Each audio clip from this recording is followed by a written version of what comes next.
I just celebrated an anniversary recently with my husband. We've been married now for 5 years. Send help. No, it's great. People think that being with the same person for a long time is boring, but I don't think those people have ever tried anal. After eating Chinese food. You want to spice things up. And by things, I mean his dick. New slogan in our house, no backdoor dickin' after Kung Pao chicken. We did also recently just get a Tempur-Pedic mattress. Anyone have one of these?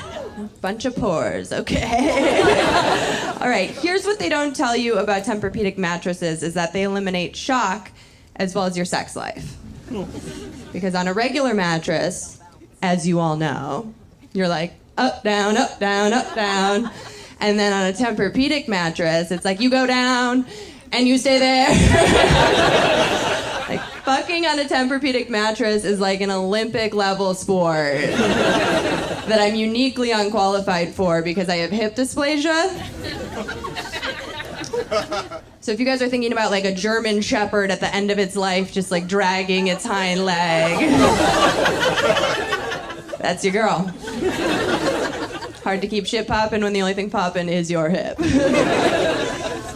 I have been with my husband now for 7 years total, but prior to that, all of my relationships expired quicker than milk because my favorite part of the relationship was the chase. Like, there's nothing more interesting in a person than if they're not interested in me, right?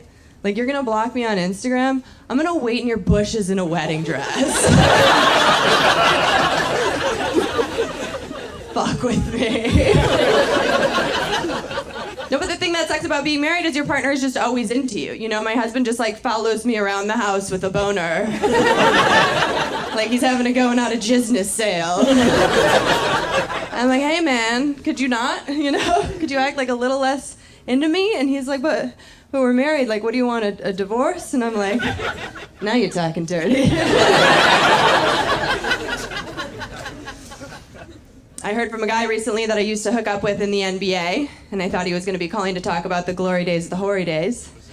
But instead, he called to tell me that now he's a Jehovah's Witness, and I should repent. And I started laughing. And he was like, why are you laughing? And I was like, this is just really hard to hear coming from someone who peed in my mouth.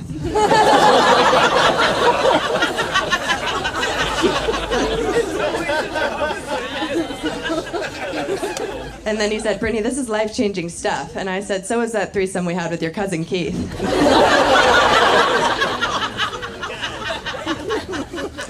After I wrote that joke, my husband was like, babe,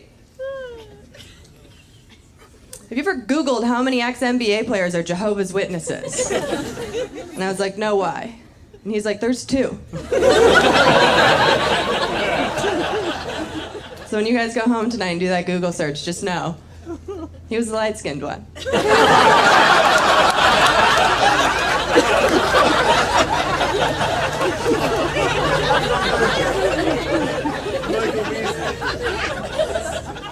I do feel bad for my husband, though. You guys are like, we do too. No, because I got sober in our marriage, and I used to be a very frisky drinker. You know, I used to come home from happy hour and bust through the door like the fucking Kool-Aid man. Be like, my neck, my back, lick my pussy and my crack. And now I'm like, if you lick me, I'll call the police. I do give him credit, though. He does try and keep my inner hoe alive. The other day we were stuck in traffic, and he was like, yo, babe, give me roadhead. I was like, I'm not going to do that. He was like, why not? And I was like, it's broad daylight. We're in standstill traffic.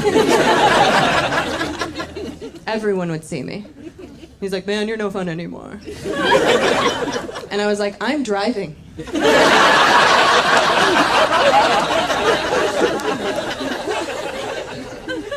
Simply cannot.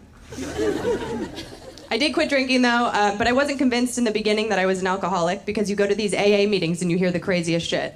Like, the first one I was at, this woman was like, 7 years ago, I was giving myself an abortion in an alley with a water pick.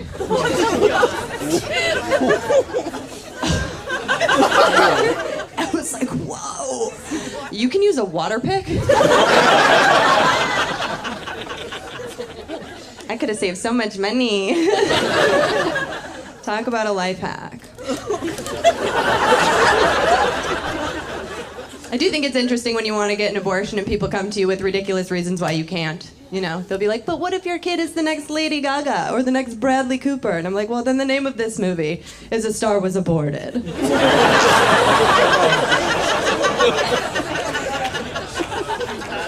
It gets so much darker. I was talking to my best friend from high school the other day, and she told me that the person that bullied me the most when I was growing up died. And I was like, holy shit. You didn't think that I knew my mom died?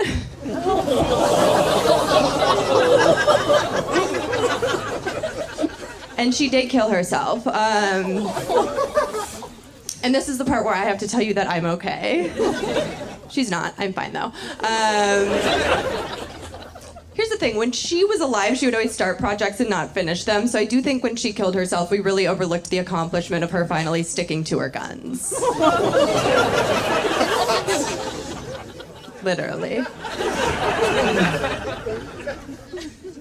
If you didn't like that one, you're gonna hate this one.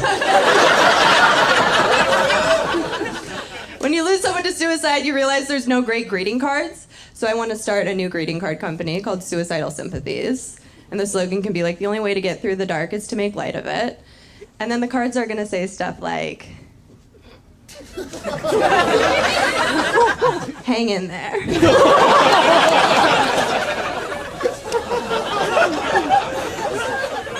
They went out with a bang. Slit happens. All right, a lot of you guys don't like that, but I think it's a killer idea.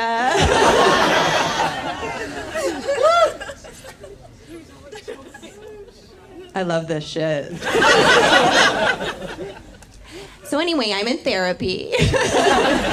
I love therapy and I love my therapist, and every time I see her, I like to tell her, I'm like, you are my most expensive friend.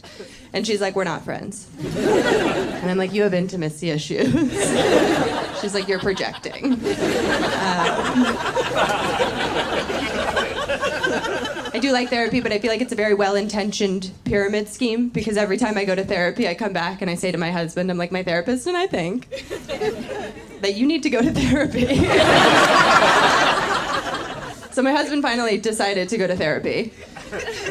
And I texted my therapist, I was so excited. I was like, oh my God, who are we gonna send him to? And I'm not kidding you when I say, she sent me the hottest person I've ever seen in my entire life. This bitch was wearing a choker in her professional headshot.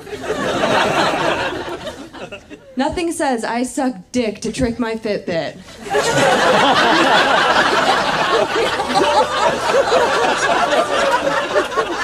Quite like a choker. I was like, never mind, babe, you don't have to go to therapy. We are gonna have much bigger issues if you spend an hour a week with this slut. We're good. My husband and I don't want kids because we want money and sleep and for our marriage to work. And I don't want a kid because I'm still raising my husband. Like the other day, he scratched his legs until they bled. I was like, babe, you gotta use lotion. He was like, I don't believe in lotion. I was like, it's not a belief system, it's science. Like, if you were black, you'd get it because you'd be ashy. And he's like, if I were black, you'd love me more. And I was like, that's also science. It's really hard not wanting a kid, though, because there's nothing my dad wants more than a grandchild. You know, he's very pro-life, and I'm very pro-my life, which doesn't include kids. And I think the pro-life logic is interesting because they think abortion is murder, which is fine. But by that logic, our miscarriage is suicide.